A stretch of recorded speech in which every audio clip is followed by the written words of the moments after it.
हे नाथ, शिवजी के धनुष को तोड़ने वाला आपका कोई एक दास ही होगा। क्या आज्ञा है, मुझसे क्यों नहीं कहते? यह सुनकर क्रोधी मुनि रिसाकर बोले, सेवक वह है जो सेवा का काम करे, शत्रु का काम करके तो लड़ाई ही करनी चाहिए।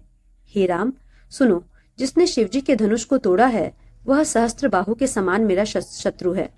वह इस समाज को छोड़कर अलग हो जाए, नहीं तो सभी राजा मारे जाएंगे। मुनि के वचन सुनकर लक्ष्मण जी मुस्कुराए और परशुराम जी का अपमान करते हुए बोले, हे गोसाई, लड़कपन में हमने बहुत सी धनुइयां तोड़ डाली, किंतु आपने ऐसा क्रोध कभी नहीं किया। इसी धनुष पर इतनी ममता किस कारण से है? यह सुनकर भृगुवंश की ध्वजा स्वरूप परशुराम जी की कुपित होकर कहने लगे, अरे राजपुत्र, काल के वश होने से तुझे बोलने में कुछ भी होश नहीं है। सारे संसार में विख्यात शिव जी का यह धनुष क्या धनु ही के समान है? लक्ष्मण जी ने हंसकर कहा, हे देव सुनिए, हमारे जान में तो सभी धनुष एक से ही हैं। पुराने धनुष के तोड़ने में क्या हानि लाभ? श्री रामचंद्र जी ने तो इसे नवीन के धोखे से देखा था, फिर यह तो छूटे ही टूट गया। इसमें रघुनाथ जी का कोई भी दोष नहीं है। मुनि, आप बिना ही कारण किस लिए क्रोध करते हैं? परशुराम जी अपने फरसे की ओर देखकर बोले, अरे दुष्ट, तूने मेरा स्वभाव नहीं सुना? मैं तुझे बालक जानकर नहीं मारता हूँ। अरे मूर्ख, क्या तू मुझे निरा मुनि ही जानता है? मैं बाल ब्रह्मचारी और अत्यंत क्रोधी हूँ। क्षत्रिय कुल का शत्रु तो विश्व भर में विख्यात हूँ। अपनी भुजाओं के बल से मैंने पृथ्वी को राजाओं से रहित कर दिया और बहुत बार उसे ब्राह्मणों को दे डाला। हे राजकुमार, सहस्त्र बाहों की भुजाओं को काटने वाले मेरे इस फरसे को देख। अरे राजा के बालक, तू अपने माता पिता को सोच के वश न कर। मेरा फरसा बड़ा भयानक है, यह गर्भों के बच्चों का भी नाश करने वाला है। लक्ष्मण जी हंसकर कोमल वाणी से बोले, अहो मुनीश्वर, तो अपने को बड़ा भारी योद्धा समझते हैं।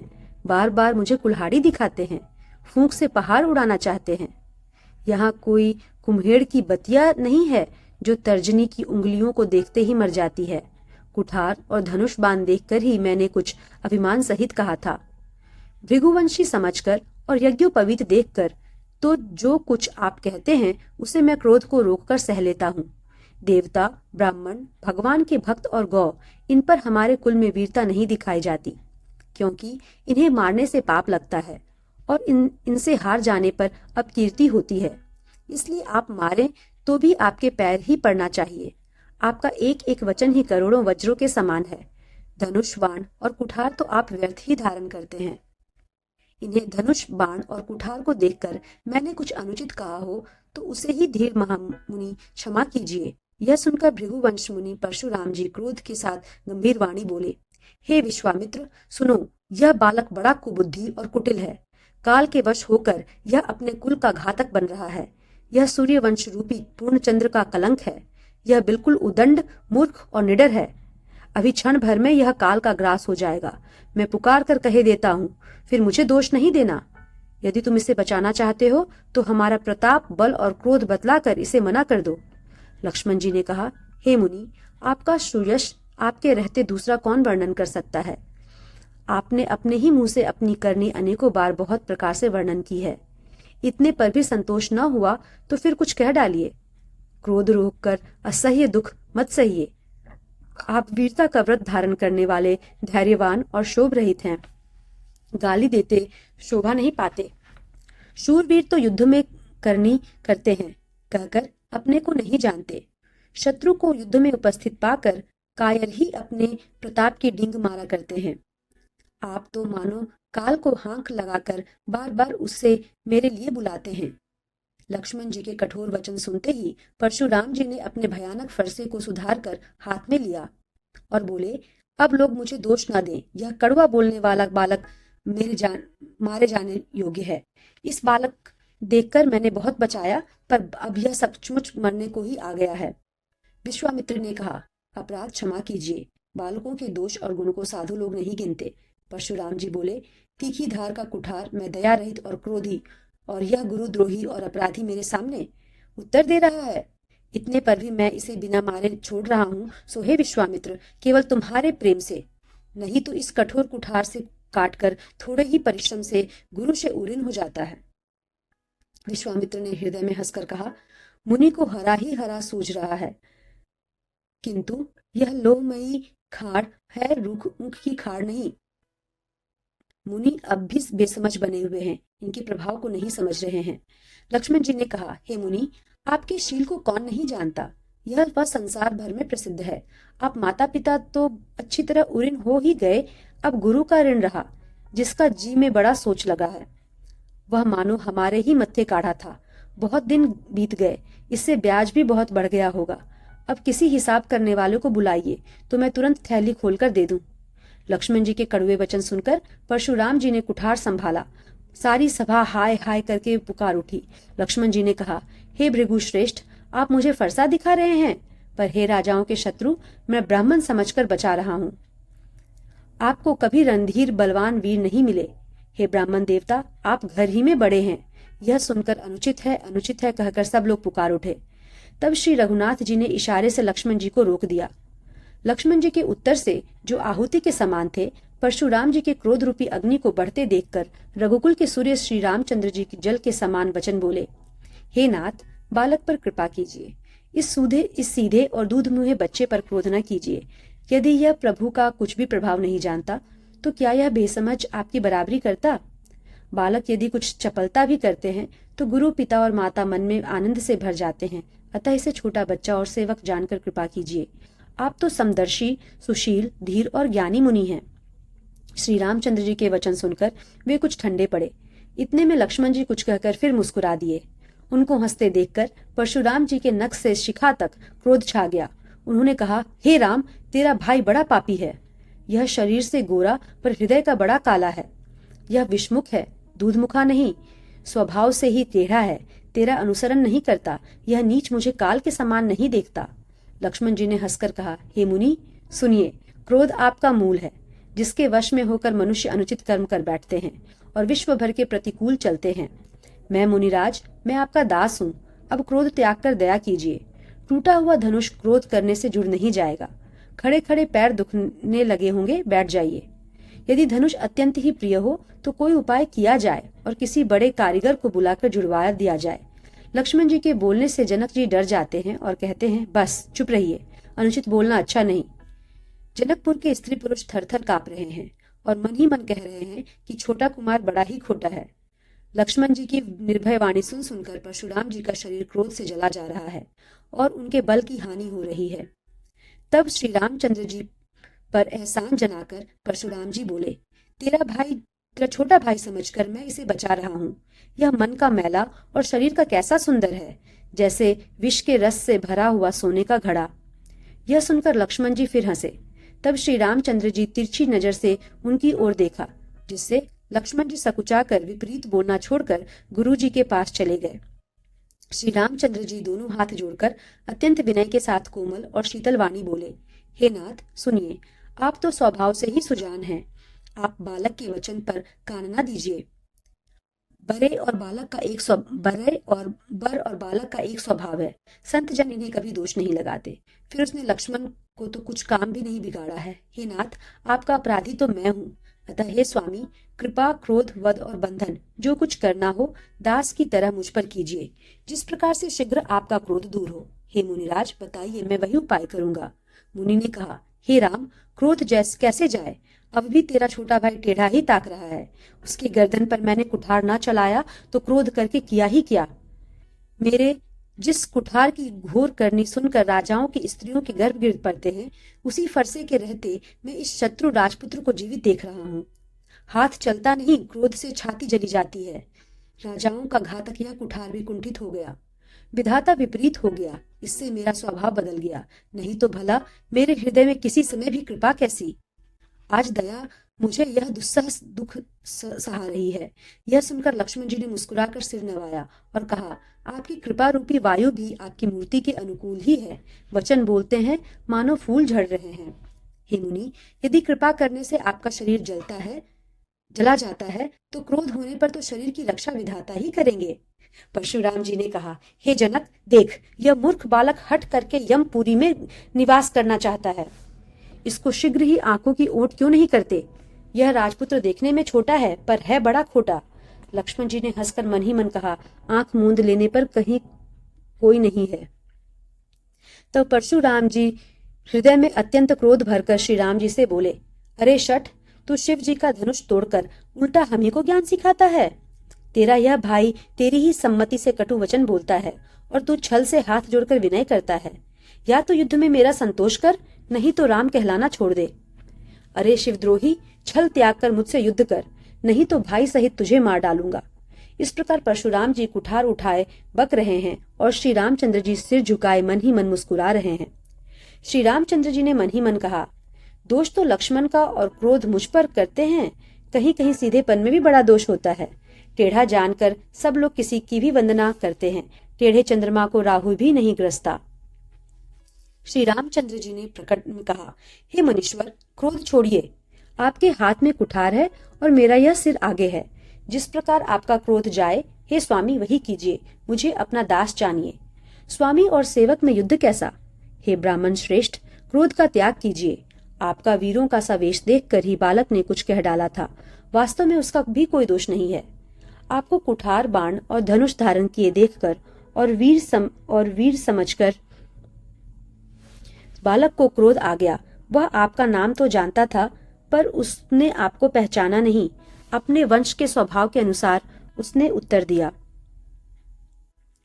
यदि आप मुनि की तरह आते तो हे स्वामी, बालक आपके चरणों की धूलि सिर पर रखता।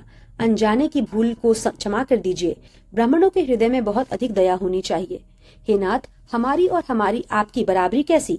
कहिए ना, कहाँ चरण और कहाँ मस्तक, कहाँ मेरा एक राम मात्र छोटा सा नाम और कहाँ आपका परशु सहित बड़ा नाम। हे देव, हमारे तो एक ही गुण धनुष हैं और आपके परम पवित्र शम, दम, तप, शौच, क्षमा, सरलता, ज्ञान, विज्ञान और आस्तिकता, ये 9 गुण हैं। हम तो सब प्रकार से आपसे हारे हैं। हे विप्र, हमारे अपराधों को क्षमा कीजिए। श्री रामचंद्र जी ने परशुराम जी को बार बार मुनि और विप्रवर कहा। तब परशुराम जी कुपित होकर बोले, तू भी अपने भाई के समान ही टेढ़ा है। तू मुझे निरा ब्राह्मण ही समझता है। मैं जैसा विप्र हूँ तुझे सुनाता हूँ। धनुष को श्रुवा, बाण को आहुति और मेरे क्रोध को अत्यंत भयंकर अग्नि जान। चतुरंगिनी सेना सुंदर समाधियां हैं। बड़े बड़े राजा उसमें आकर बलि के पशु हुए हैं, जिनको मैंने इसी फरसे से काट कर बलि दिया है। ऐसे करोड़ों जपयुक्त रणयज्ञ मैंने किए हैं। मेरा प्रभाव तुझे मालूम नहीं है, इसी से तू ब्राह्मण के धोखे मेरा निरादर करके बोल रहा है। धनुष तोड़ डाला, इससे तेरा घमंड बहुत बढ़ गया है। ऐसा अहंकार हो मानो संसार को जीत कर खड़ा है। श्री रामचंद्र जी ने कहा, हे मुनि, विचार कर बोलिए। आपका क्रोध बहुत बड़ा है और मेरी भूल बहुत छोटी है। पुराना धनुष था, छूते ही टूट गया। मैं किस कारण अभिमान करूं? हे भृगुनाथ, यदि हम सचमुच ब्राह्मण कहकर निरादर करते हैं तो यह सत्य सुनिए। फिर संसार में ऐसा कौन योद्धा है जिसे हम डर के मारे मस्तक नवाएं? देवता, दैत्य, राजा या और बहुत से योद्धा, वे चाहे बल में हमारे बराबर हों, चाहे अधिक बलवान हों, यदि रण में हमें कोई भी ललकारे तो हम उससे सुखपूर्वक लड़ेंगे, चाहे काल ही क्यों ना हो। क्षत्रिय का शरीर धरकर जो युद्ध में डर गया, उस नीच ने अपने कुल पर कलंक लगा दिया। मैं स्वभाव से ही कहता हूँ कि कुल की प्रशंसा करके नहीं, कि रघुवंशी कर्ण रण में काल से भी नहीं डरते। ब्राह्मण वंश की ऐसी ही प्रभुता है कि जो आपसे डरता है वह सबसे निर्भय हो जाता है। हे श्री रघुनाथ जी के कोमल और रहस्यपूर्ण वचन सुनकर परशुराम जी के बुद्धि के पर्दे खुल गए। परशुराम जी ने कहा, हे राम, हे लक्ष्मीपति, धनुष को हाथ में लीजिए और इसे खींचिए, जिससे मेरा संदेह मिट जाए। परशुराम जी धनुष देने लगे, तब वह आप ही चला गया।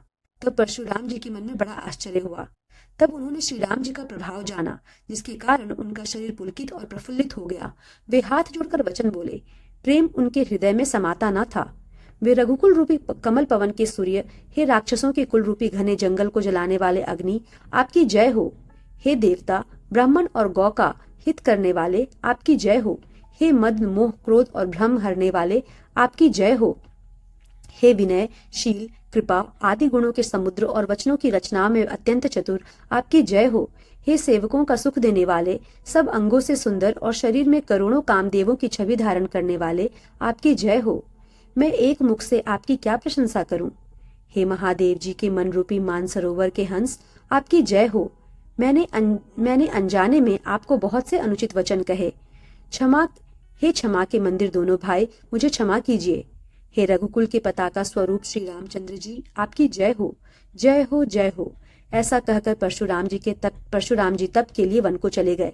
यह देखकर दुष्ट राजा लोग बिना ही कारण के डर से डर गए। वे कायर चुपके से जहां तहां भाग गए। देवताओं ने नगाड़े बजाए, वे प्रभु के ऊपर फूल बरसाने लगे। जनकपुर के स्त्री पुरुष सब हर्षित हो गए। उनका अज्ञान से उत्पन्न शूल मिट गया। खूब जोर से बाजे बजने लगे। सभी ने मनोहर मंगल साज सजे। सुंदर मुख और सुंदर नेत्रों वाली तथा कोयल के समान मधुर बोलने वाली स्त्रियां झुंड की झुंड मिलकर सुंदर गान करने लगी। जनक जी के सुख का वर्णन नहीं किया जा सकता, मानो जन्म का दरिद्री धन का खजाना पा गया हो। सीता जी का भय जाता रहा। वे ऐसी सुखी हुई जैसे चंद्रमा के उदय होने से चकोर की कन्या सुखी होती है। जनक जी ने विश्वामित्र जी को प्रणाम किया और कहा कि प्रभु की ही कृपा से श्री रामचंद्र जी ने धनुष तोड़ा है। दोनों भाइयों ने मुझे कृतार्थ कर दिया। हे स्वामी, अब जो उचित हो सो कहिए। मुनि ने कहा, हे चतुर नरेश, सुनो। यूं तो विवाह धनुष के अधीन था, धनुष के टूटते ही विवाह हो गया। देवता, मनुष्य और नाग सब किसी को यह मालूम है। तथापि तुम जाकर अपने कुल का जैसा व्यवहार हो, ब्राह्मणों, कुल के बूढ़ों और गुरुओं से पूछकर और वेदों में वर्णित जैसा आचार हो वैसा करो। जाकर अयोध्या को दूत भेजो जो राजा दशरथ को बुला लावे। राजा ने प्रसन्न होकर कहा, हे कृपालु, बहुत अच्छा। और उसी समय दूतों को बुलाकर भेज दिया। फिर सब महाजनों को बुलाया और सबने आकर राजा को आदरपूर्वक से नवाया। राजा ने कहा, बाजार, रास्ते, घर, देवालय और सारे नगर को चारों ओर से सजाओ। महाराज प्रसन्न होकर चले और अपने अपने घर आए।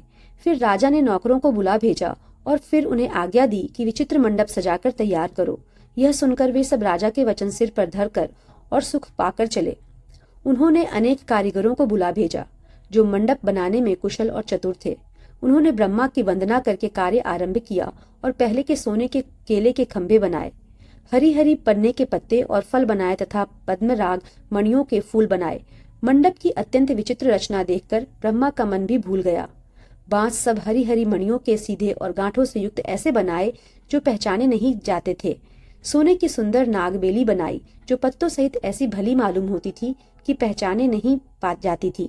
उसी नागबेली के रचकर और पच्चीकारी करके बंधन बनाए। बीच बीच में मोतियों की सुंदर झालरें और माणिक, पन्ने, हीरे और फिरोजे इन रत्नों को चीरकर, कोरकर और पच्चीकारी करके इनके लाल, हरे, सफेद और फिरोजी रंग के कमल बनाए। भौरे और बहुत रंगों के पक्षी बनाए जो हवा के सहारे गूंजते और कूजते थे। खंभों पर देवताओं की मूर्तियां गढ़कर निकाली जो सब मंगल द्रव्य लिए खड़ी थी। गजमुक्ताओं के सहजी सुहावने अनेकों तरह के चौक पुराए। नीलमणि को कोरकर अत्यंत सुंदर आम के पत्ते बनाए। सोने के आम के फूल और रेशम की डोरी से बंधे हुए पन्ने के बने फलों के गुच्छे सुशोभित हैं। ऐसे सुंदर और उत्तम बंधनवार बनाए मानो कामदेव ने फंदे सजाए हों। अनेकों मंगल कलश और सुंदर ध्वजा, पताका, पर्दे और चवर बनाए जिसमें मणियों के अनेकों सुंदर दीपक हैं। उस विचित्र मंडप का तो वर्णन ही नहीं किया जा सकता। जिस मंडप में श्री जानकी जी दुल्हन होंगी, किस कवि की ऐसी बुद्धि है जो उसका वर्णन कर सके। जिस मंडप में रूप और गुणों के समुद्र श्री रामचंद्र जी दूल्हे होंगे, वह मंडप तीनों लोकों में प्रसिद्ध होना ही चाहिए। जनक जी के महल की जैसी शोभा है, वैसी ही शोभा नगर के प्रत्येक घर की दिखाई देती है। उस समय जिसने दुर्योधन को देखा, उसे 14 भुवन तुच्छ जान पड़े। जनकपुर में निचकी घर भी उस समय जो संपदा सुशोभित थी, उसे देखकर इंद्र भी मोहित हो जाता था। जिस नगर में साक्षात लक्ष्मी जी कपट से स्त्री का सुंदर वेश बनाकर बसती हैं, उस पुर की शोभा का वर्णन करने में सरस्वती और शेष भी सकुचाते हैं। जनक जी के दूत श्री रामचंद्र जी की पवित्र पूरी अयोध्या में पहुंचे। सुंदर नगर देखकर वे हर्षित हुए। राजद्वार पर जाकर उन्होंने खबर भेजी। राजा दशरथ जी ने सुनकर उन्हें बुला लिया। दूतों ने प्रणाम करके चिट्ठी दी। प्रसन्न होकर राजा ने स्वयं उठकर उसे लिया। चिट्ठी वांचते समय उनके नेत्रों में जल छा गया, शरीर पुलकित हो गया और छाती भर आई। हृदय में राम और लक्ष्मण हैं, हाथ में सुंदर चिट्ठी है। राजा उसे हाथों में लिए ही रह गए, खट्टी मीठी कुछ भी कह न सके। फिर धीरज धरकर उन्होंने पत्रिका पढ़ी। सारी सभा सच्ची बात सुनकर हर्षित हो गई। भरत जी अपने मित्रों और भाई शत्रुघ्न के साथ जहाँ खेलते थे, वहीं समाचार पाकर वे आ गए। बहुत प्रेम से सकुचाते हुए पूछते हैं, पिताजी चिट्ठी कहाँ से आई है? हमारे प्राणों से प्यारे दोनों भाई, कहिए सकुशल है तो है और किस देश में हैं? स्नेह से सने ये वचन सुनकर राजा ने फिर से चिट्ठी पढ़ी। चिट्ठी सुनकर दोनों भाई पुलकित हो गए। स्नेह इतना अधिक हो गया कि वह शरीर में समाता नहीं। भरत जी का पवित्र प्रेम देखकर सारी सभा ने विशेष सुख पाया। तब राजा दूतों को पास बैठाकर मन को हरने वाले मीठे वचन बोले, भैया कहो, दोनों बच्चे कुशल तो हैं? तुमने अपनी आंखों से उन्हें अच्छी तरह देखा है ना? सांवले और गोरे शरीर वाले वे धनुष और तरकस धारण किए रहते हैं। किशोर अवस्था है, विश्वामित्र मुनि के साथ हैं। तुम उनको पहचानते हो तो उनका स्वभाव बताओ। राजा प्रेम के विशेष वश होने से बार बार इस प्रकार पूछ रहे हैं। भैया, जिस दिन से मुनि उन्हें लिवा ले गए तब से आज ही हमने सच्ची खबर पाई है। कहो तो महाराज जनक ने उन्हें कैसे पहचाना? हे प्रिय, वचन सुनकर दूत मुस्कुराए। दूतों ने कहा, हे राजाओं के मुकुटमणि, सुनिए, आपके समान धन्य और कोई नहीं है, जिनके राम लक्ष्मण जैसे पुत्र हैं, जो दोनों विश्व के विभूषण हैं। आपके पुत्र पूछने योग्य नहीं हैं। वे पुरुष सिंह तीनों लोकों के प्रकाश स्वरूप हैं, जिनके यश के आगे चंद्रमा मलिन और प्रताप के आगे सूर्य शीतल लगता है। हे नाथ, उनके लिए आप कहते हैं कि उन्हें कैसे पहचाना? या क्या सूर्य को हाथ में दीपक लेकर देखा जाता है? सीता जी के स्वयंवर में अनेकों राजा और एक से एक बढ़कर योद्धा एकत्र हुए थे, परंतु शिवजी के धनुष को कोई भी नहीं हटा सका। सारे बलवान वीर हार गए। तीनों लोकों में जो वीरता के अभिमानी थे, शिवजी के धनुष ने सबकी शक्ति तोड़ दी। बाणासुर, जो सुमेरी को भी उठा सकता था, वह भी हृदय में हार कर परिक्रमा करके चला गया, और जिसने खेल से ही कैलाश को उठा लिया था, वह रावण भी उस सभा में पराजय को प्राप्त हुआ। हे महाराज सुनिए, वहां जहां ऐसे ऐसे योद्धा हार मान गए, रघुवंश मणि श्री रामचंद्र जी ने बिना ही प्रयास शिवजी के धनुष को वैसे ही तोड़ डाला जैसे हाथी कमल की डंडी को तोड़ डालता है। धनुष टूटने की बात सुनकर परशुराम जी क्रोध भरे आए और उन्होंने बहुत प्रकार से आंखें दिखलाई। अंत में उन्होंने भी श्री रामचंद्र जी का बल देखकर उन्हें अपना धनुष दे दिया और बहुत प्रकार से विनती करके वन को गमन किया। हे राजन, जैसे श्री रामचंद्र जी अतुलनीय बली हैं, वैसे ही तेज निधान फिर लक्ष्मण जी भी हैं, जिनके देखने मात्र से राजा लोग कैसे कांप उठते थे, जैसे हाथी सिंह के बच्चे के ताकने से कांप उठते हैं। हे देव, आपके दोनों बालकों को देखने के बाद अब आंखों के नीचे कोई आता ही नहीं। प्रेम, प्रताप और वीर रस में पगी हुई दूतों की वचन रचना सबको बहुत प्रिय लगी। सभा सहित राजा प्रेम में मग्न हो गए और दूतों को निछावर देने लगे। उन्हें निछावर देते देखकर, यह नीति विरुद्ध है, ऐसा कहकर दूत अपने हाथों से कान मूंदने लगे। धर्म को विचार कर, उनका धर्मयुक्त बर्ताव देखकर सभी ने सुख माना। तब राजा ने उठकर वशिष्ठ जी के पास जाकर उन्हें पत्रिका दी और आदरपूर्वक दूतों को बुलाकर सारी कथा गुरुजी को सुना दी। सब समाचार सुनकर और अत्यंत सुख पाकर गुरु बोले, पुण्यात्मा पुरुष के लिए पृथ्वी सुखों से छाई हुई है। जैसे नदियां समुद्र में जाती हैं, यद्यपि समुद्र को नदी की कामना नहीं होती, वैसे ही सुख और संपत्ति बिना ही बुलाए स्वाभाविक ही धर्मात्मा पुरुष के पास जाती हैं। तुम जैसे गुरु, ब्राह्मण, गाय और देवता की सेवा करने वाले हो, वैसी ही पवित्र कौशल्या देवी भी हैं। तुम्हारे समान पुण्यात्मा जगत में कोई हुआ है, ना कोई होने का ही है। हे राजन, तुमसे अधिक पुण्य और किसका होगा, जिसके राम सरीखे पुत्र हैं और जिसके चारों बालक वीर, विनम्र, धर्म का व्रत धारण करने वाले और गुणों के सुंदर समुद्र हैं। तुम्हारे लिए सभी कालों में कल्याण है। अतएव डंका बजवा कर बारात सजाओ और जल्दी चलो। गुरुजी के ऐसे वचन सुनकर हे नाथ, बहुत अच्छा कहकर और सिर नवाकर तथा दूतों को डेरा दिलवाकर राजा महल में गए। राजा ने सारे रनिवास को बुलाकर जनक जी की पत्रिका बांचकर सुनाई। समाचार सुनकर सब रानियां हर्ष से भर गईं। राजा ने फिर दूसरी सब बातों का वर्णन किया। प्रेम में प्रफुल्लित हुई रानियां ऐसी सुशोभित हो रही हैं जैसे मोरनी बादलों की गरज सुनकर प्रफुल्लित होती हैं। बड़ी बूढ़ी स्त्रियां प्रसन्न होकर आशीर्वाद दे रही हैं। माताएं अत्यंत आनंद में मग्न हैं। उस अत्यंत प्रिय पत्रिका को आपस में लेकर सब हृदय से लगाकर छाती शीतल करती हैं। राजाओं में श्रेष्ठ दशरथ जी ने श्री राम लक्ष्मण की कीर्ति और करनी का बारंबार वर्णन किया। यह सब मुनि की कृपा है, ऐसा कहकर वे बाहर चले आए। तब रानियों ने ब्राह्मणों को बुलाया और आनंद सहित उन्हें दान दिए। श्रेष्ठ ब्राह्मण आशीर्वाद देते हुए चले। फिर भिक्षुकों को बुलाकर करोड़ों प्रकार की निछावरें उनको दी। चक्रवर्ती महाराज दशरथ के चारों पुत्र चिरंजीवी हों, यूं कहते हुए वे अनेक प्रकार के सुंदर वस्त्र पहन पहनकर चले।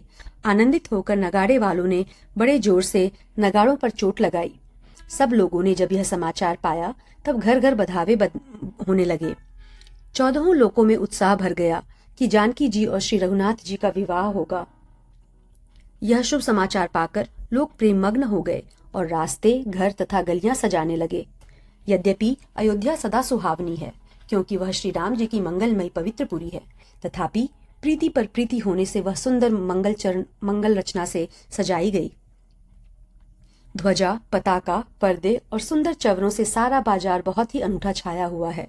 सोने के कलश, तोरण, मणियों की झालरें, हल्दी, दूब, दही, अक्षत और मालाओं से लोगों ने अपने अपने घरों को सजाकर मंगलमय बना लिया।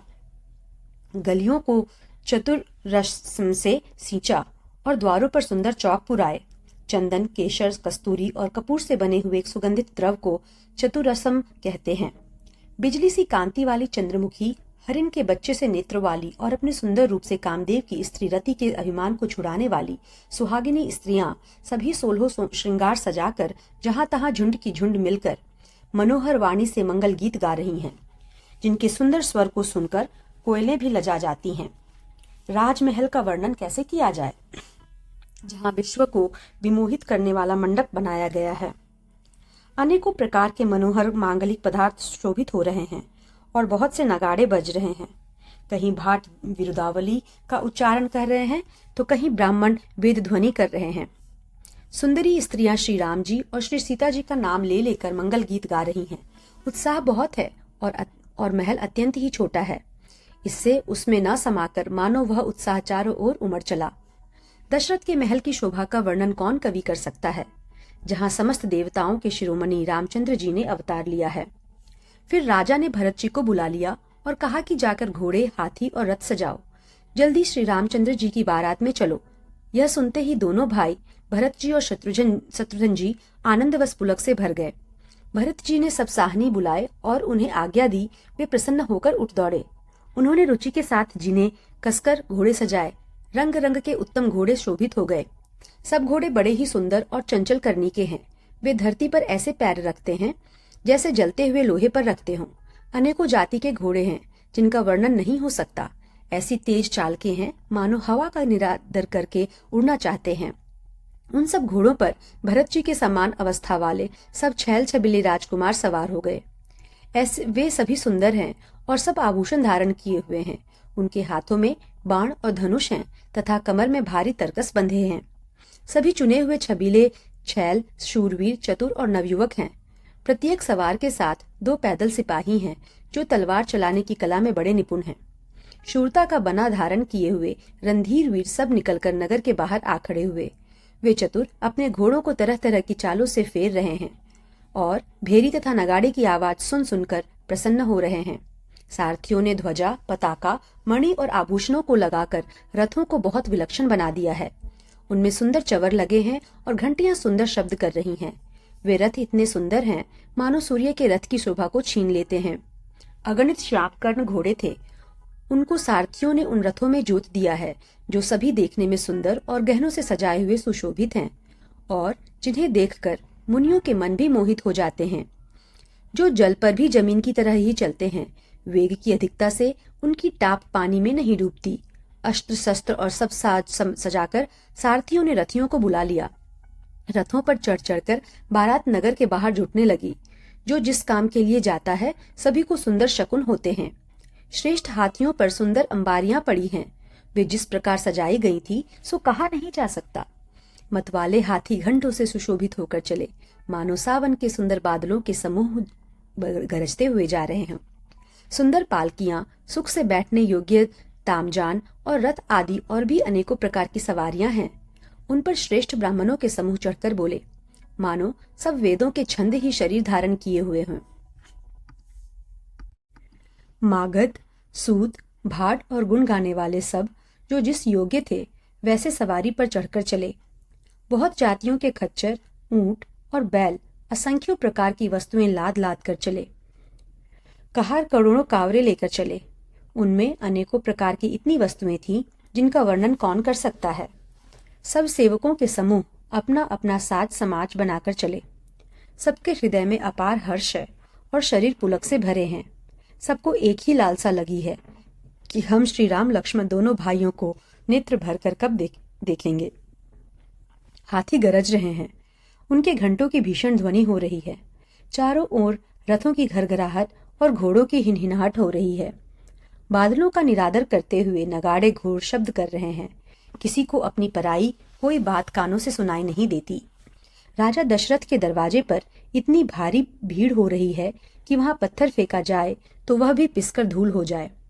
अटारियों पर चढ़ी स्त्रियां मंगल थालों में आरती लिए देख रही हैं और नाना प्रकार के मनोहर गीत गा रही हैं। उनके अत्यंत आनंद का बखान नहीं हो सकता। तब सुमंत्र जी ने 2 रथ सजाकर उनमें सूर्य के घोड़ों की सी मात करने वाले घोड़े जोते। दोनों सुंदर रथ वे राजा दशरथ के पास ले आए, जिनकी सुंदरता का वर्णन सरस्वती जी से भी नहीं हो सकता। एक रथ पर राजसी सामान सजाया गया और दूसरा जो तेज का पुंज और अत्यंत ही शोभायमान था।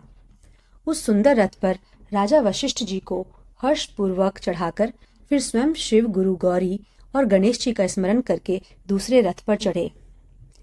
वशिष्ठ जी के साथ आते हुए राजा दशरथ जी शंख बजाकर चले। बारात देखकर देवता हर्षित हुए और सुंदर मंगलदायक फूलों की वर्षा करने लगे। बड़ा शोर मच गया। घोड़े और हाथी गरजने लगे। आकाश में और बारात में दोनों जगह बाजे बजने लगे। देवांगनाएं और मनुष्यों की स्त्रियां सुंदर मंगल गान करने लगीं और रसीले राग से शहनाइयां बजने लगीं। घंटे घंटियों की ध्वनि का वर्णन नहीं हो सकता। पैदल चलने वाले सेवक गण अथवा पट्टेबाज कसरत के खेल कर रहे हैं और फहरा रहे हैं। हंसी कान में निपुण और सुंदर गाने में चतुर मस्खरे तरह तरह के तमाशे कर रहे हैं। सुंदर राजकुमार मृदंग और नगाड़े के शब्द सुनकर घोड़ों को उन्हीं के अनुसार इस प्रकार नचा रहे हैं कि वे ताल के बंधन से जरा भी डिगते नहीं हैं। चतुर नट चकित होकर यह देख रहे हैं। बारात ऐसी बनी है कि उसका वर्णन करते नहीं बनता। सुंदर शुभदायक शकुन हो रहे हैं। नीलकंठ पक्षी बाईं ओर चारा ले रहा है, मानो संपूर्ण मंगलों की सूचना दे रहा हो। दाहिने ओर कौवा सुंदर खेत में शोभा पा रहा है। नेवले का दर्शन भी सब किसी ने पाया। तीनों प्रकार की शीतल मंद सुगंधित हवा अनुकूल दिशा में चल रही है। श्रेष्ठ सुहागिनी स्त्रियां भरे हुए घड़े और गोद में बालक लिए आ रही हैं। लोमड़ी फिर फिर कर दिखाई दे जाती है। गायें सामने बड़ी खड़ी बछड़ों को दूध पिलाती हैं। हरिणों की टोली घूमकर दाहिने ओर आई, मानो सभी मंगलों का समूह दिखाई दिया। छेमकरी विशेष रूप से छेम कर रही हैं। श्यामा बाईं ओर सुंदर पेड़ पर दिखाई पड़ी। दही, मछली और 2 विद्वान ब्राह्मण हाथ में पुस्तक लिए हुए सामने आए। सभी मंगलमय, कल्याणमय और मनोवांछित फल देने वाले शकुन मानो सच्चे होने के लिए एक ही साथ हो गए। स्वयं सगुण ब्रह्म जिसके सुंदर पुत्र हैं, उसके लिए सब मंगल शकुन सुलभ हैं। जहाँ श्री रामचंद्र जी सरीखे दूल्हा और सीता जी जैसी दुल्हन है तथा दशरथ जी का और जनक जी जैसे पवित्र समधी हैं, ऐसा ब्याह सुनकर मानो सभी शगुन नाच उठे और कहने लगे, अब ब्रह्मा जी ने हमको सच्चा कर दिया। इस तरह बारात ने प्रस्थान किया। घोड़े हाथी गरज रहे हैं और नगाड़ों पर चोट लग रही है। सूर्यवंश के पताका स्वरूप दशरथ जी को आते हुए जानकर जनक जी ने नदियों पर पुल बंधवा दिए। बीच बीच में ठहरने के लिए सुंदर घर बनवा दिए, जिनमें देवलोक के समान संपदा छाई है और जहां बारात के सब लोग अपने अपने मन की पसंद के अनुसार सुहावने उत्तम भोजन, बिस्तर और वस्त्र पाते हैं। मन के अनुकूल नित्य नए सुखों को देखकर सभी बारातियों को अपने घर भूल गए। बड़े जोर से बजते हुए नगाड़ों की आवाज सुनकर श्रेष्ठ बारात को आती हुई जानकर अगवानी करने वाले हाथी, रथ, पैदल और घोड़े सजाकर बारात लेने चले। मास पारायण 10वां विश्राम।